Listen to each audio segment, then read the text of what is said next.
नमस्कार. मी स्वप्नील रामराव नाळ, मुक्काम पोस्ट अर्जुनी, तहसील वरोरा, जिल्हा चंद्रपूर. आपल्यासमोर माझा खडतर प्रवास तसेच माझं आत्मचरित्र. या आत्मचरित्राचं पहिला पॉईंट माझं बालपण तुमच्यासमोर आज सादर करीत आहे. ते असं, माझ्या आठवणींच्या कपाटात बालपण ही अशी गोष्ट आहे जी मनाला तितकीच ताजी आणि आनंदी ठेवते. एका चंद्रपूर जिल्ह्यातील वरोरा तहसीलमध्ये अर्जुनी या छोट्याशा गावात माझं बालपण गेलं.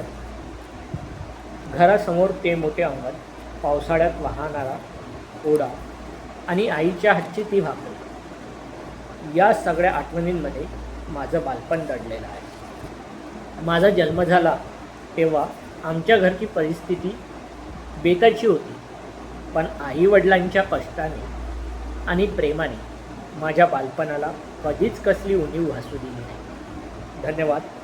उद्या आपल्यासमोर पॉईंट घेऊन येत आहे मी व्यासपीठावर दिलेले पहिले भाषण.